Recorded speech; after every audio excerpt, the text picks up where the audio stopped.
Audio Jungle.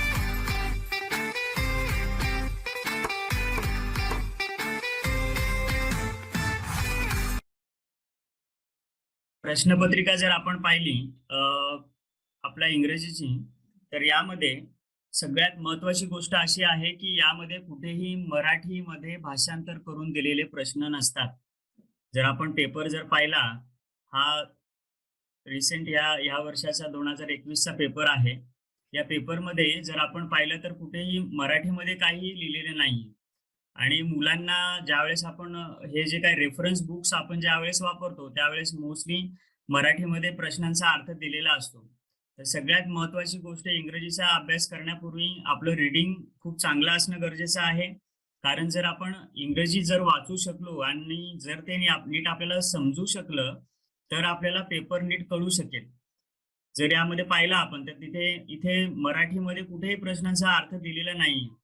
आणि म्हणून सगळ्यात महत्त्वाची एक पहिली गोष्ट अशी आहे, की मुलांना मराठीमध्ये प्रश्न भाषांतरित करून समजावून सांगताना जरा रिस्ट्रिक्शन्स आपण ठेवले पाहिजे शिक्षकांनी सुद्धा आणि मुलांनी सुद्धा. मराठीमध्येच आपल्याला सगळं दिसेल असं काही अपेक्षा ठेवायची नाहीये आणि प्रत्येक प्रश्न हा समजून घेण्याचा प्रयत्न करायचा आहे इंग्रजीमधून.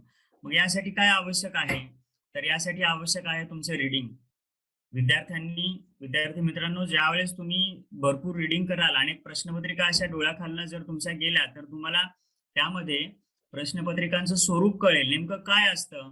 For example, choose one correct alternative किंवा find out the correct option किंवा टिक द करेक्ट ऑप्शन, अशा पद्धतीचे प्रश्न तिथे असतात. मग हे जे कीवर्ड्स आहेत ते आपण जरा नीट लक्षात ठेवले, तर आपल्याला प्रश्न पण कळतो आणि काही वेळेस प्रश्नाची जी भाषा आहे ती पण नेमकी काय त्यामध्ये अपेक्षित आहे हे पण आपल्याला कळतं. थोडक्यात मला यावर असं म्हणायचं आहे, पहिला पॉइंट हा आहे की जास्तीत जास्त इंग्रजीचं आपण वाचन केलं पाहिजे, प्रश्नपत्रिकांचं सुद्धा. आणि रेफरन्स बुकमध्ये ज्यावेळेस आपण अभ्यास करतो त्यावेळेस मराठी भाषांतर न वाचता, रेफरन्स बुकमध्ये मराठी भाषांतर दिलेलं असतं. आपण ज्यावेळेस काही पुस्तकं वाचतो त्यामध्ये प्रश्नाचा मराठीत अर्थ दिलेला असतो. तो प्रश्नाचा मराठीत अर्थ न वाचता प्रश्नाचा स्वतःहून आपण काय नेमकं दिलं आहे तो प्रश्न समजून घेण्याचा प्रयत्न केला पाहिजे. ही सगळ्यात महत्त्वाची गोष्ट. सगळ्यात आपण प्रॅक्टिस करून ही गोष्ट करू शकतो. त्यानंतर दुसरं यामध्ये मला असं म्हणायचं आहे, की आपल्याला या प्रश्नपत्रिकेमध्ये असे काही प्रश्न असतात, की त्या प्रश्नांमध्ये आपल्याला आपल्या टेक्स्ट बुक मधल्या अनेक गोष्टी पाहायला मिळतात. तर हा जर 10वा प्रश्न जर आपण पाहिला, तर हा प्रश्न जो आहे हा आपल्या 5वीच्या पुस्तकामध्ये दिलेला आहे आणि हा हा प्रश्न आपल्याला यावर्षी परीक्षेमध्ये पडला होता. चूज वन करेक्ट अल्टरनेटिव्ह म्हणून. What is it? Which begins with T, ends with T and has one picture is given आणि त्या पिक्चरमध्ये असं एक चहाचा कप आणि एक छान असं वाफाळलेला चहा दिसतोय अशा अर्थाने. तर हे एक रिडल आहे, 10वा प्रश्न आहे आणि हे पुस्तकामधलंच आहे. असं नाही की हे खूप पुस्तकाबाहेरचं आहे. त्यानंतर मला म्हणजे एवढं सांगायचंय, की आपण जर टेक्स्ट बुक नीट रेफर केले, आपले टेक्स्ट बुक वर्गांचे 5वी, 6वी, 7वी, 8वी, 4थी पासून, तर त्यामध्ये आपला बराचसा भाग होऊन जातो. त्यानंतर यामध्ये हा जो हे आपण बघणारच आहोत. प्रत्येक टॉपिक एक-एक करून पाहणार आहोत. For example this one, read the advertisement and choose one correct alternative अशा अर्थाने एक टॉपिक आहे. हा टॉपिक सुद्धा 6वी पासून 5वी पासून मुलांना ओळखीचा करून देण्यात आलेला आहे. जर हे टेक्स्ट बुकमध्ये आपण जर मुलांना छानपैकी जर याची प्रॅक्टिस जर करून घेतली, तर हा प्रश्न याच्यावर 2 प्रश्न असतात. 4 मार्क आरामशीर यांना मिळू शकतात. मला थोडक्यात हे सांगायचंय, की टेक्स्ट बुक आपण पूर्णपणे जर अभ्यासले, तर हा पेपर कठीण जाणं अजिबातच आपण म्हणूयात, की कठीणच जाणार नाही पेपर. सगळे प्रश्न आपल्याला ओळखीचे दिसतील आणि खूप छान पद्धतीने विद्यार्थी मित्रांनो तुम्ही ते सोडवू सुद्धा शकता. असे अनेक प्रश्न आहेत. For example this one, question number 13. इथे एक रिडल दिला आहे आणि त्या रिडलमध्ये तुम्हाला find out the object and its colour from the grid. One grid has been given. एक ग्रिड दिलंय आणि त्या ग्रिडमध्ये एक फ्रूटचं नाव आणि एक त्यामध्येच एक कलर असं दिलेलं आहे आणि आपल्याला ते शोधायचंय. आता हे ग्रिड जवळपास 3री-4थीच्या पुस्तकामध्ये सुरू होतात. जर हे ग्रिड लहान वर्गापासून जर मुलांना ग्रिड म्हणजे नेमकं काय, हा शब्द एकच इथे कीवर्ड म्हणून आपण ग्रिड पकडूया. ग्रिड म्हणजे नेमकं काय हे जर मुलांना कळालं, तर तो इमिडिएटली त्याचा अर्थ त्याला लागेल. म्हणजे ग्रिड दिले काहीतरी मला इथे रिडल सारखं आहे and I have to find out something hidden in the grid असं त्याला लगेच कळतं आणि मग तो त्यामध्ये पटकन त्यामध्ये स्वतःचं उत्तर लगेच सापडवतो. पण जर त्याला हे माहितीच नसेल की हे पिक्चर म्हणजे काय आहे आणि काय नेमकं, म्हणजे थोडक्यात त्याला या सगळ्या गोष्टी कुठे फॅमिलियर होतात, त्याच्या टेक्स्ट बुक मध्ये होतात. आणि म्हणून सगळ्यात महत्वाचं की सगळं टेक्स्ट बुक आपण 5वी पासूनचे जर टेक्स्ट बुक इंग्लिशचे नीट डोळ्याखालनं घातले तर आपला अभ्यास हा बऱ्यापैकी नीट होऊ शकतो. प्रश्नपत्रिका मी यासाठी तुम्हाला दाखवतोय की ही प्रश्नपत्रिका आपल्याला प्रत्येकाला माहिती असणं गरजेचं आहे. या प्रश्नपत्रिकेमध्ये तुम्हाला 25 प्रश्न असणार आहेत. या 25 प्रश्नांमध्ये या 25 प्रश्नांपैकी आपल्याला 25च्या 25 प्रश्न सोडवायचे आहेत आणि 50 मार्कांसाठी आपल्याला लँग्वेज स्टडी बाबत मी म्हणालो की लँग्वेज स्टडीमध्ये सगळ्यात पहिल्यांदा जो टॉपिक येतो सेंटेन्स फॉर्मेशन. सेंटेन्स फॉर्मेशन मध्ये आपल्याला प्रश्न कशा पद्धतीने विचारला जातो त्याविषयी थोडंसं बोलूयात. या सेंटेन्स फॉर्मेशन मध्ये स्ट्रक्चर ऑफ सेंटेन्स विचारलं जातं की दिलेल्या वाक्याचं स्ट्रक्चर कसं आहे. स्ट्रक्चर म्हणजे नेमकं काय, तर वाक्यामध्ये सब्जेक्ट, वर्ब, ऑब्जेक्ट आणि कॉम्प्लिमेंट हे आपल्याला शोधता आले पाहिजेत. तर आपण त्याला म्हणतो मराठीमध्ये आपण त्याला सब्जेक्ट म्हणजे कर्ता म्हणतो, क्रियापद वर्ब म्हणून आपण त्याला क्रियापद म्हणतो आणि ऑब्जेक्ट म्हणजे कर्म असतं. आणि हे जे 3 जर आपल्याला स्ट्रक्चर वाक्यामधले 3 जर घटक आपल्याला ओळखता आले तर ह्या सेंटेन्स फॉर्मेशन मध्ये कठीण असं जास्त काही नाही. आणि त्याचबरोबर त्याच वेळेस मी टाइप्स ऑफ सेंटेन्सेस हे सुद्धा याच्याविषयी सुद्धा बोलेल, कारण दोन्ही धडे एका पाठोपाठ एक आहेत आणि दोन्ही धड्यांचा एकमेकांशी चांगल्या पद्धतीने संबंध आहे. तर सेंटेन्स फॉर्मेशन मध्ये आणि टाइप्स ऑफ सेंटेन्सेस मध्ये आपण सुरुवातीला बघूयात की टाइप्स ऑफ सेंटेन्स म्हणजे वाक्यांचे प्रकार किती आहेत. पहिला वाक्याचा प्रकार आहे स्टेटमेंट्स, त्याला आपण म्हणतो विधानार्थी वाक्य. विधानार्थी वाक्य म्हणजे काय की ज्या वाक्याचा शेवट फुलस्टॉपने झालेला आहे. उदाहरणार्थ आपण इथे जर पाहिलं की इथे एक वाक्य दिसते तुमच्या समोर, Rahul saw a movie yesterday.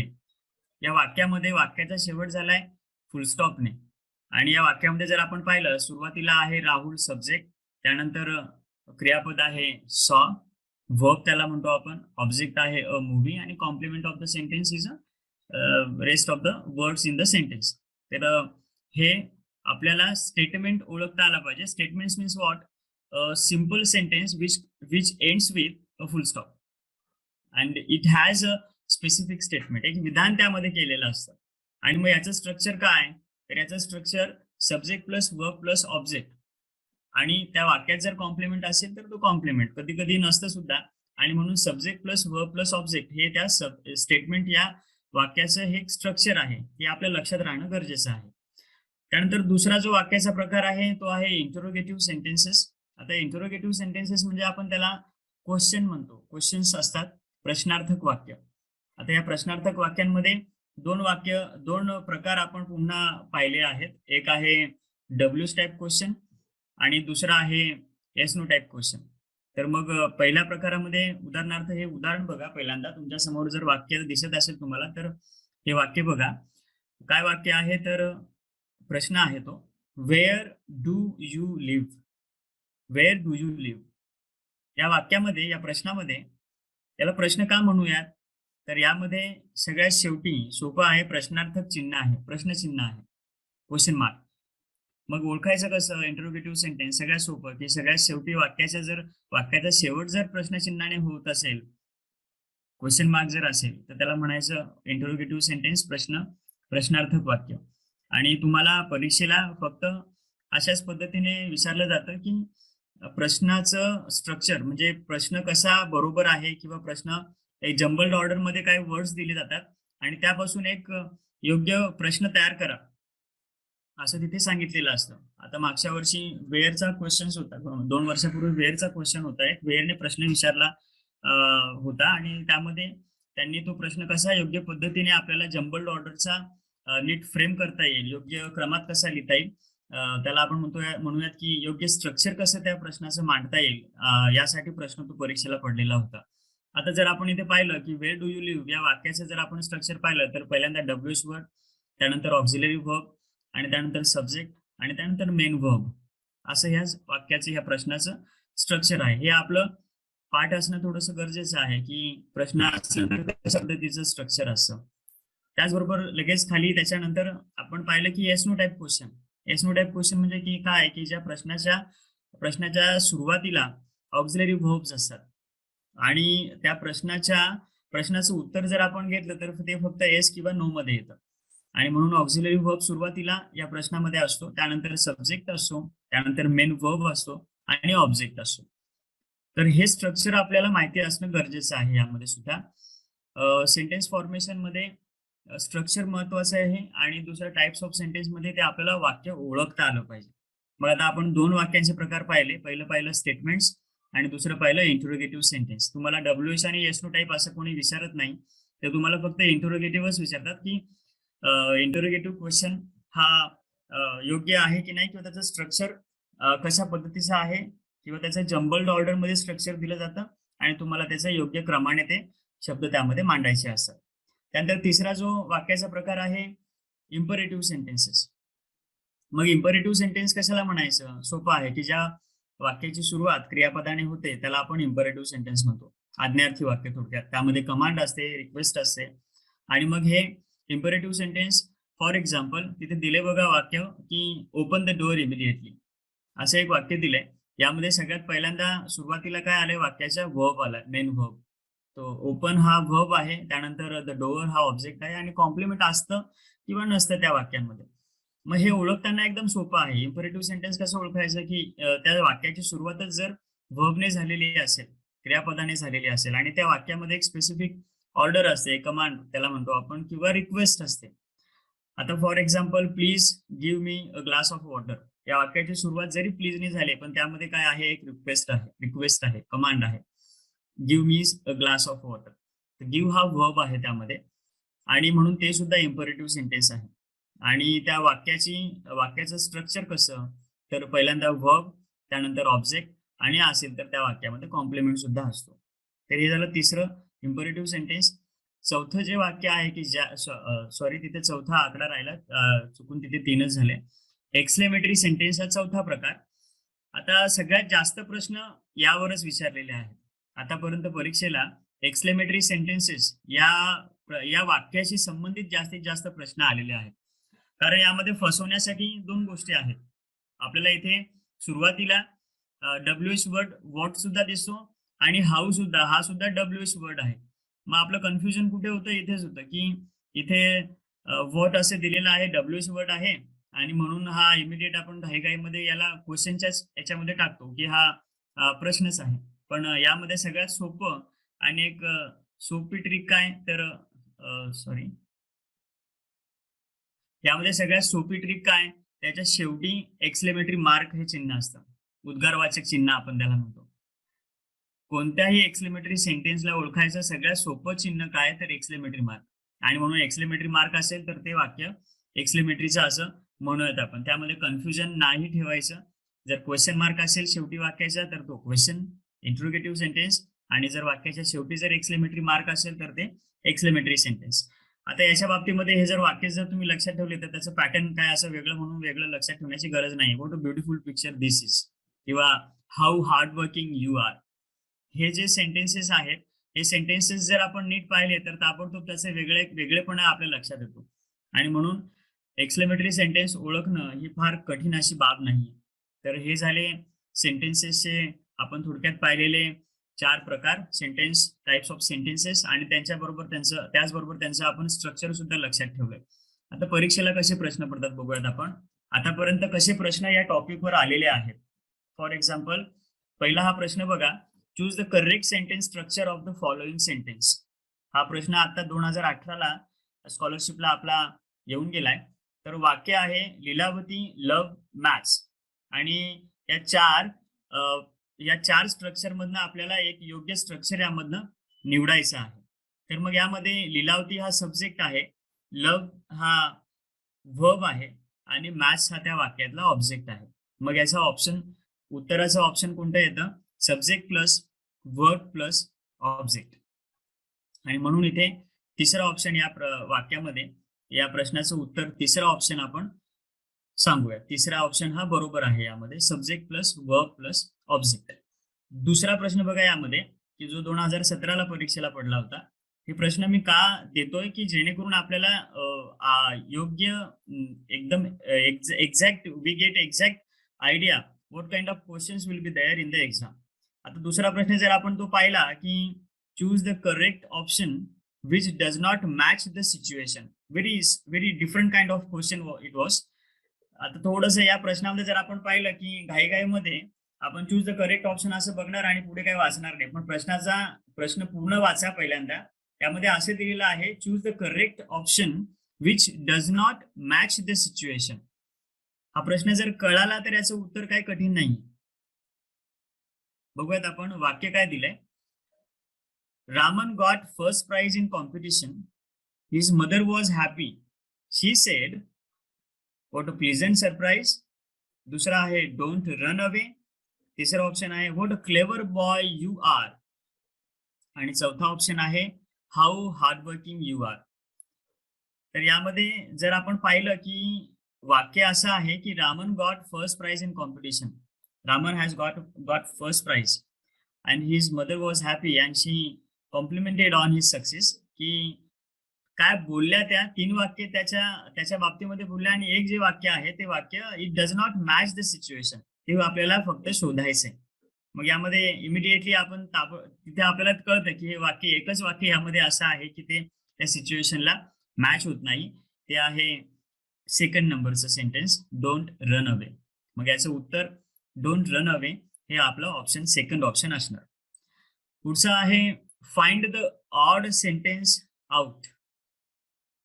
थोडासा वेगळा प्रश्न पण सोपा. जर प्रश्न कळाला तर आपल्याला त्याचं उत्तरही ताबडतोब कळतं. Find the odd sentence out. 2019 ला हा क्वेश्चन होता. यामध्ये जर पाहिलं तर इमिडिएट आपल्याला कळतं की फक्त एकाच वाक्याला एक्सक्लेमेटरी मार्क आहे, बाकीच्या 3ही वाक्यांना क्वेश्चन मार्क आहे. मग आपल्याला लगेच कळतं की 3 जे सेंटेन्स आहेत ते क्वेश्चन्स आहेत आणि एक सेंटेन्स फक्त एक्सक्लेमेटरी सेंटेन्स आहे आणि तेच आपलं काय आहे ऑड सेंटेन्स आहे. आणि म्हणून याचं उत्तर पहिलं ऑप्शन येणार व्हॉट हार्ड लक, कारण बाकीचे सगळे क्वेश्चन्स आहेत. तर या पद्धतीने प्रश्न परीक्षेला येतात आणि त्याचबरोबर त्यांचे उत्तर जर प्रश्न जर आपल्याला कळला नीटसा तर आपल्याला प्रश्नाचं उत्तर शोधताना खूप अवघड असं जात नाही यामध्ये. आता पुढचा जो ज्याला म्हणूयात की थोडासा वेगळा किंवा थोडा आपल्याला विचार करायला लावणारा प्रश्न जो आहे हा पडला आहे 2020 ला. Choose correct alternative to form exclamatory sentence. The words are in jumbled order. ते सगळे जे शब्द आहेत ते जम्बल्ड ऑर्डर मध्ये आहेत की ते विखुरलेले तिकडे तिकडे. आपल्याला एक करेक्ट एक्सक्लेमेटरी सेंटेन्स बनवायचं या सगळ्या शब्दांना घेऊन. मग कसं बनवता येईल. त्यामध्ये आहे, व्हॉट आहे, ड्रीम आहे, इट आहे, हॉरिबल आहे, इज आहे. तर जर आपण ऑप्शन नीट वाचले तर आपल्याला जरा कळेल की कोणतं वाक्य येऊ शकेल. मग अशा वेळेस थोडंसं ऑप्शन कडे नीट बघा. पहिलं ऑप्शन आहे what horrible dream it is. दुसरा ऑप्शन आहे what a dream horrible it is. तिसरा ऑप्शन आहे it is what a horrible dream. आणि चौथा ऑप्शन आहे what it is horrible dream.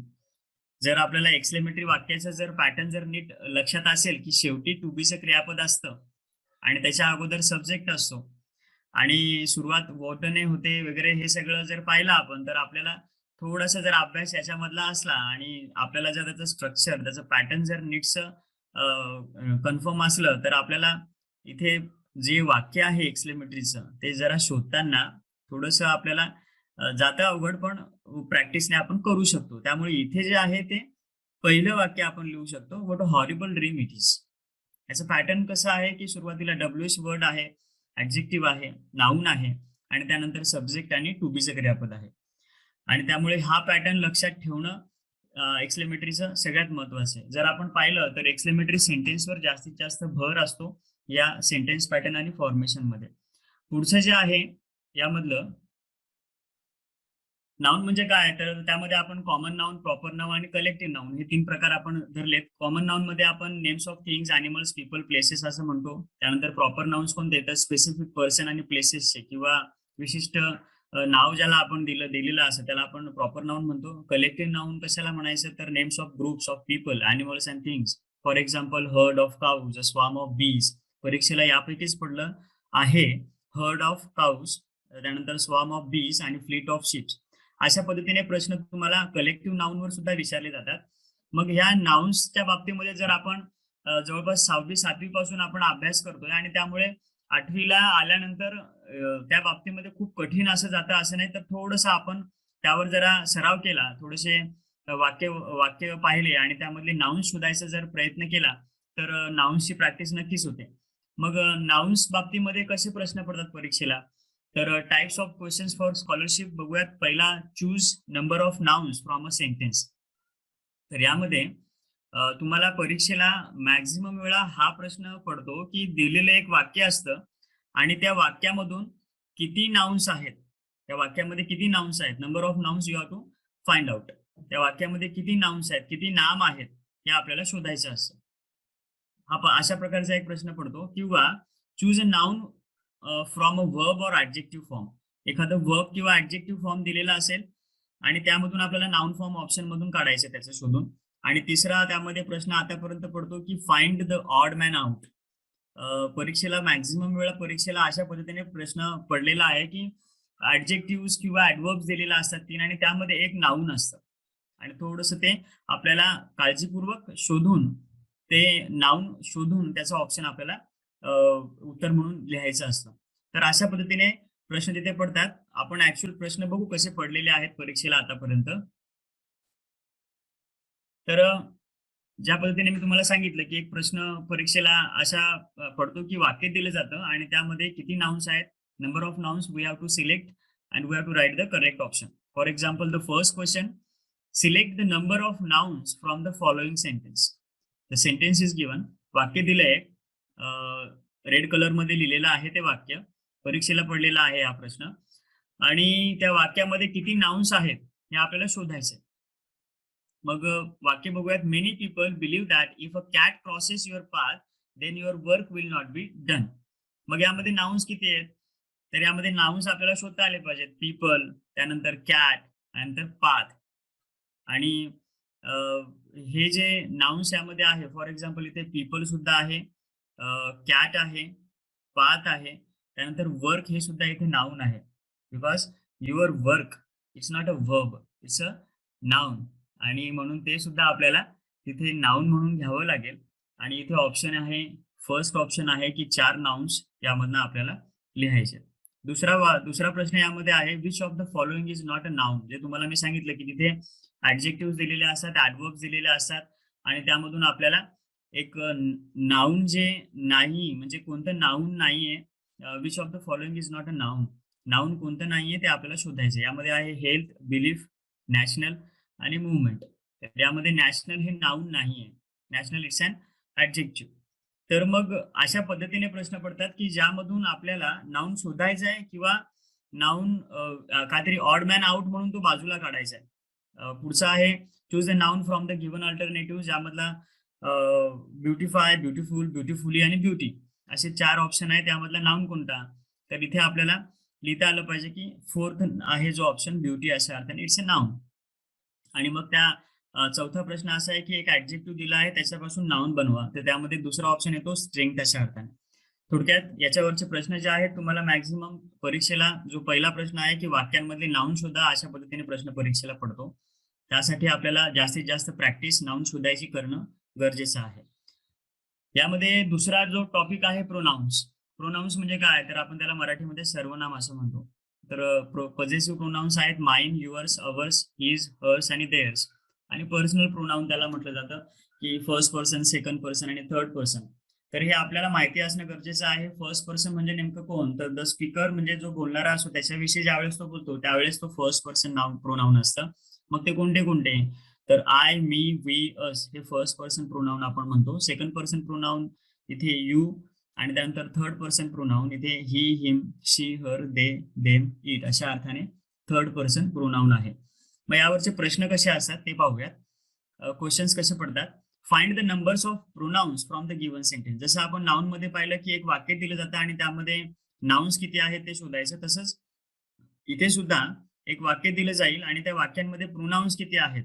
आता प्रोनाउन्स म्हणजे काय? तर हे जर आपल्या डोळ्यासमोर आपण जर हे पाठ केलं, हे सगळे कोणते प्रोनाउन्स, तर I, me, we, us, you, he, him, she, her, they, them, it, हे जे सगळे प्रोनाउन्स आपण जर नीट पाठ केले तर आपल्याला इतकंसं अवघड जात नाही प्रोनाउन्स शोधायला.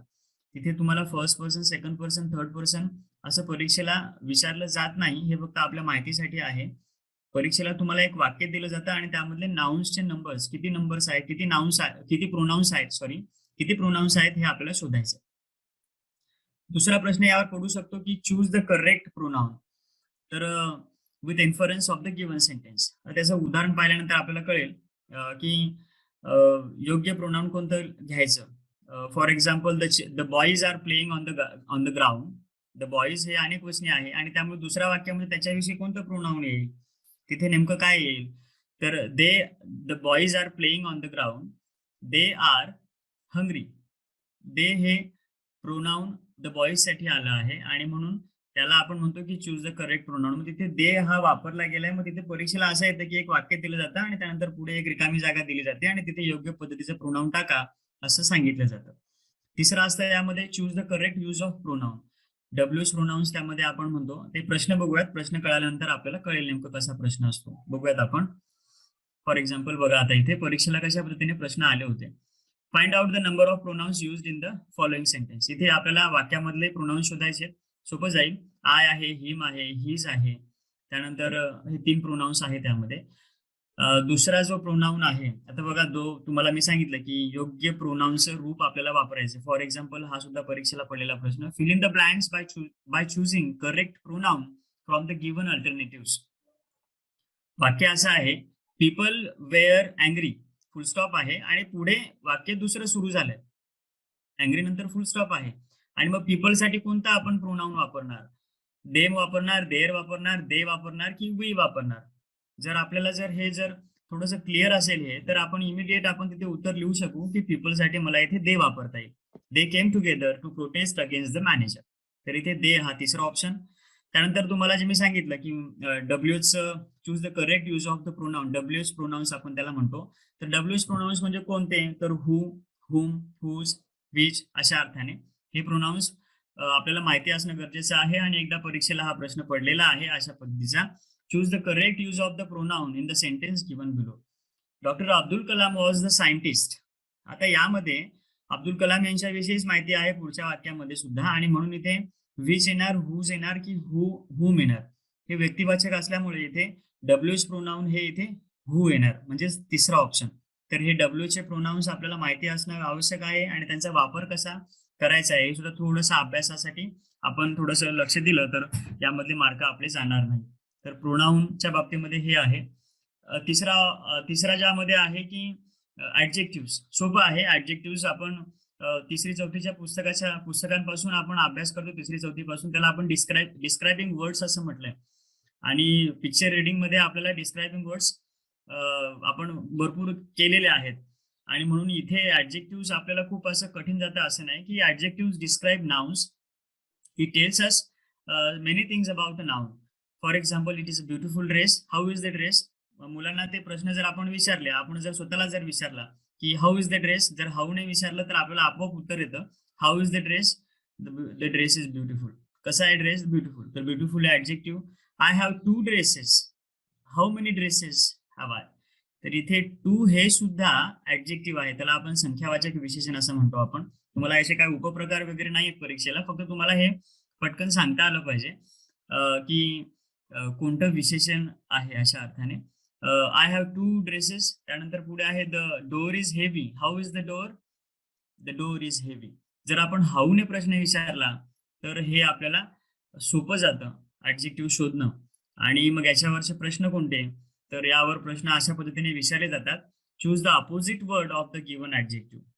अपोजिट वर्ड दिलेल्या ऍडजेक्टिव्हचा अपोजिट वर्ड आपल्याला लिहायचा आहे. दुसऱ्या प्रकारचा प्रश्न, choose the incorrect pair. Incorrect pair म्हणजे काय, तर मग तिथे बघू आता आपण प्रश्न की एक जोडी शब्दांची चुकीची दिलेली असते आणि मग त्याचा आपल्याला तो संबंध लावायचा आहे की नाऊन आहे, ऍडजेक्टिव्ह आहे, दोन्ही नाऊन आहेत की दोन्ही ऍडजेक्टिव्ह आहेत. अशा पद्धतीने आपल्याला इनकरेक्ट पेअर काढायचे. A number of adjective in a given sentence. एखाद्या वाक्यामध्ये किती ऍडजेक्टिव्ह आहेत, त्याचं आपल्याला संख्या सांगायची आहे, जसं नाऊन आणि प्रोनाऊन मध्ये केलं आपण. त्यानंतर identify the adjective from the given words.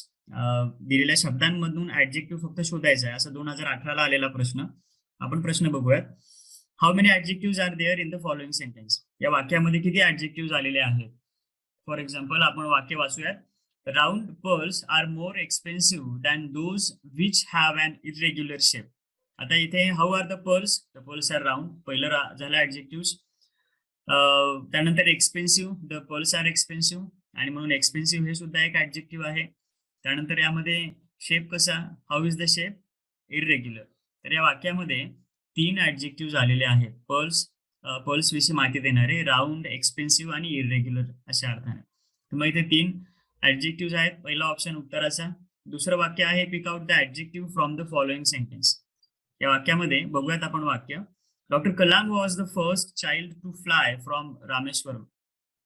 आता इथे ऍडजेक्टिव्ह कोणतं? आता त्याला आपण पाहिलं की संख्यावाचक त्याला म्हटलंय आपण मागच्या याच्यामध्येच. तर इथे चाइल्डच्या अगोदर इथे आलेलं आहे ऍडजेक्टिव्ह फर्स्ट, आणि म्हणून इथे चौथा ऑप्शन आहे फर्स्ट.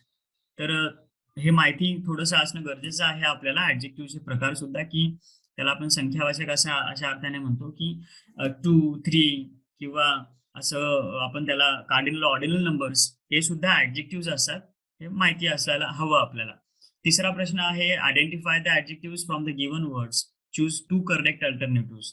तर एक गोष्ट सांगायची राहिली मला, की तुम्हाला 2 करेक्ट अल्टरनेटिव्ह, करेक्ट ऑप्शन्स लिहायचे असतात काही प्रश्नांमध्ये. म्हणजे जवळपास तुम्हाला इंग्रजीच्या पेपरमध्ये 25 प्रश्नांमध्ये 5 ते 6 प्रश्न असे असतील की ज्या प्रश्नांमध्ये तुम्हाला 2 ऑप्शन निवडायचे.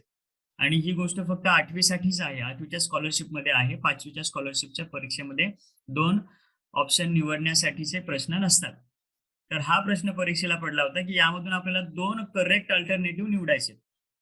आतापर्यंत आपण एकच अल्टरनेटिव्ह असणार उत्तर निवडले, पण असे 5 ते 6 प्रश्न तुम्हाला असणार इंग्रजीच्या पेपरमध्ये सुद्धा, बुद्धिमत्तामध्ये सुद्धा असतात.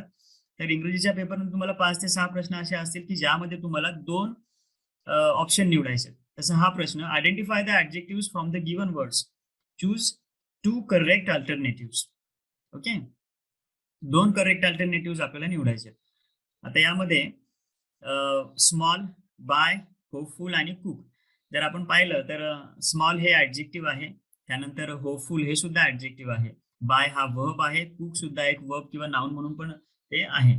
तर यामध्ये होपफुल आणि स्मॉल हे 2 ऍडजेक्टिव्ह आहेत, आणि त्यामुळे हे 2 ऑप्शन आपण इथे निवडूयात.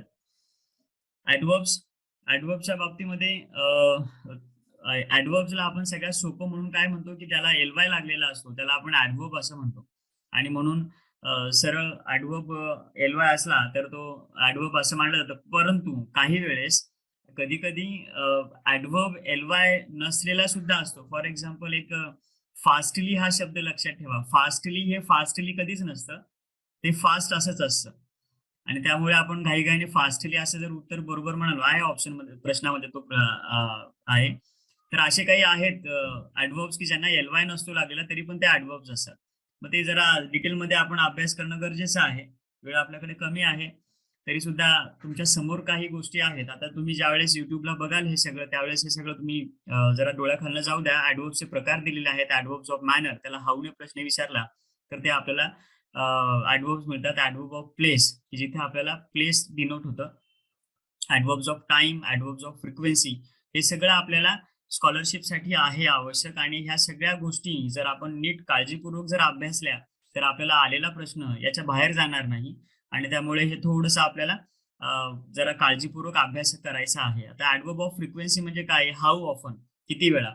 I always speak loudly. तर हे ऑलवेज हा शब्द आहे, तो मला सांगतो की माझी फ्रिक्वेन्सी नेहमी, त्या वाक्यामधली काय, हाऊ ऑफन आय स्पीक, तर मी नेहमीच असं बोलतो अशा अर्थाने. तर हे always, never, often, once, twice, sometimes, daily, regularly, हे सगळे ऍडवर्ब्स आहेत आणि ते ऍडवर्ब ऑफ फ्रिक्वेन्सी आहेत. Adverb of time, then, early, today, yesterday, soon, अशा प्रकारचे जे वर्ड्स आहेत त्यांना आपण म्हणतो ऍडवर्ब ऑफ टाइम्स. त्यानंतर क्वेश्चन्स त्यांचे कसे पडतात ते सरळ बघूयात आपण. Slowly, carefully and courageously Mansukh pulled himmat out of the dangerous area. यामध्ये किती ऍडवर्ब झाले ते आपल्याला नंबर्स लिहायचे. त्यानंतर इथे choose the pair which is not correct. कोणतं करेक्ट बघा, fast fastly, beautiful beautifully, slow slowly, care carefully. आता आपण पाहिलं तर असं वाटतं की सगळेच बरोबर आहेत, पण सगळे बरोबर नाहीयेत. परीक्षेला हा प्रश्न पडलाय 2018ला. तर पहिला ऑप्शन आपण कधीच फास्टली असं म्हणत नाही. I run fast, I run fastly असं नाही म्हणत आपण, तर आय रन फास्ट. आणि म्हणून फास्ट फास्टली हा पेयर चुकीचा आहे. It is not correct. Okay. पुढचा आहे वर्ब्स. वर्बच्या बाबतीमध्ये हे सगळं आहे. Verb mainly tells us three things. कोणत्या तीन गोष्टी आपल्याला वर्ब सांगतात तुमच्या समोर आहे. What a person, animal or things do, what a person, animal or things is, what a person, animal or thing has. हे थोडंसं आता तुम्हाला डिटेलमध्ये सांगण्यासाठी वेळ कमी आहे आपल्याकडे, तरी पटापट आपण त्याचे क्वेश्चन्स बघूयात कसे पडतात. Choose the correct choose the correct form of the verb inference with tense. Tense माहिती करून, म्हणजे पहिलं वाक्य पास्ट टेन्स मध्ये असेल तर त्याच्या पुढचं जे वाक्य आहे ते पण पास्ट टेन्स मध्ये आपल्याला वर्ब निवडायचा असतो. आहे पुढे वाक्य दिलेलं आहे मी तसं. त्यानंतर भरपूर वेळा हे वाक्य दोन नंबरला अशा पद्धतीने विचारलं जातं की सिंपल प्रेझेंट टेन्स असताना सिंग्युलर जर करता असेल, सब्जेक्ट असेल, तर तिथे आपण वर्बला, क्रियापदाला येस लावायचा असतो. परीक्षेला 1-2 वेळा अशा पद्धतीचं वाक्य पडलं होतं. आणि त्यानंतर प्रेझेंट परफेक्ट टेन्सवर कधी कधी वर्बचा फॉर्म विचारला जातो. तर प्रश्न बघूयात आपण याच्यावरचे. फॉर एक्झाम्पल, या वाक्यांमध्ये बघा, choose the correct preposition, choose in the sentence 2 correct forms of verb. आता या वाक्यामध्ये आपल्याला 2 करेक्ट फॉर्म्स लिहायचे आहेत. हे सुद्धा परीक्षेलाच पडलेले, हे सगळे प्रश्न परीक्षेला पडलेले आहेत. जेवढे पीपीटी मध्ये मी क्वेश्चन्स घेतलेले आहेत ते सर्व परीक्षेलाच पडलेले क्वेश्चन्स घेतलेत. Choose in the sentence 2 correct forms of verb. He dash dash in a factory every day. आता इथे जर आपण पाहिलं तर आपला इथे ही हा करता असल्यामुळे जर आपण सिंपल प्रेझेंट टेन्स मध्ये वाक्य जर धरलं तर तिथे वर्क्स असं सुद्धा येणार. आणि जर सिंपल पास्ट टेन्स मध्ये जर धरलं तर तिथे वर्क असं येणार. पहिला ऑप्शन वर्क येणार नाही, आणि वर्किंग येण्यासाठी तिथे एक ऑक्झिलरी वर्ब असणं गरजेचं असतं. ही इज पाहिजे. तर मग इथे 2 ऑप्शन कोणते बरोबर? तर इथे वर्क्स आणि वर्कड हे 2 ऑप्शन बरोबर आहेत. दुसरं वाक्य त्यामध्ये बघा, choose the correct alternative to complete the sentence. कसं वाक्य आहे बघा, पुढचं बिकॉज नंतरचं जे वाक्य आहे ते पास्ट टेन्स मध्ये आहे. म्हणून ते म्हणालो की पुढच्या वाक्याच्या टेन्स लक्षात घेऊन आपल्याला योग्य क्रियापदाचं रूप वापरायचं आहे. इथे ही डाय डॅश ग्रेडिली, मग यामध्ये ईट येणार, एट येणार, इटन येणार की इट्स येणार. तर पुढे वाक्य आहे because he was hungry, past tense मध्ये आहे, आणि त्यामुळे मला इथे सिंपल पास्ट टेन्स मध्येच लिहावं लागेल, ही एट ग्रेडिली अशा अर्थाने. तर इथे टेन्स लक्षात घेऊन पुढच्या वाक्याचा आपल्याला योग्य क्रियापद वापरायचं. प्रेपोजिशन्स, हे सगळे प्रेपोजिशन्स आहेत. हे सगळे प्रिपोजिशन्सचा वापर कशा पद्धतीने करायचा आहे ते आपल्याला माहिती असणं गरजेचं आहे. याच्यावरचे प्रश्न बघा, choose the correct preposition to fill in the blank. 2019 ला आला होता. Christina felt the cool wet sand dash dash her feet. आता यामध्ये बिहाइंड हर फीट नाही, इन हर फीट नाही, इन टू हर फीट नाही, तर ऑप्शन चौथा येणार, beneath her feet and relaxed. आणि पुढे डायलॉग मध्ये आपल्याला एक प्रिपोजिशन टाकायचं आहे. Meenakshi said where is the bird. Madhukaka said there it is dash dash that Bush. तर इथे बिहाइंड दॅट, इथे 2 अल्टरनेटिव्ह आपल्याला निवडायचे होते. ऍक्च्युली इथे राहून गेलं त्या प्रश्नामध्ये. बिहाइंड पण येतं इथे आणि इनटू सुद्धा येतं. हे 2017ला पडलेलं आहे. कंजंक्शन आहेत. कंजंक्शन कोणते कोणते? तर हे सगळे कंजंक्शन्स आहेत. हे जे परीक्षेला आपल्याला अभ्यासाला आहेत हे सगळे conjunctions. And, but, or, because, so, though, yet, until, if, so that आणि व्हेन हे सुद्धा कंजंक्शन म्हणून वापरलं जातं ज्यावेळेस ते 2 इन्सिडेंट्स किंवा 2 हॅपनिंग्स कनेक्ट करतात त्यावेळेस. आणि यामध्ये क्वेश्चन्स कसे पडतात परीक्षेला? 2019ला हा प्रश्न पडला होता. Choose the correct conjunction to join 2 sentences. She stopped running because she was tired. तर इथे तिसरा ऑप्शन येणार बिकॉज म्हणून. आणि त्यानंतर दुसरा आहे find the correct conjunction. Shreya loves to go on a roller coaster, yet she has fear about it. यामध्ये फक्त आपल्याला कंजंक्शन कोणतं हेच लिहायचं होतं. तर आपल्या लिस्टमध्ये 8 आहे ऑलरेडी, आणि म्हणून सगळे कंजंक्शन पाठ करून तुम्हाला अशा पद्धतीचा जर प्रश्न आला तर इमिडिएट आपण त्यामध्ये 8 हे कंजंक्शन लिहू शकू. इंटरजेक्शन सोपे आहेत. ओ, अलास, औश, वाव आणि हुर्रा.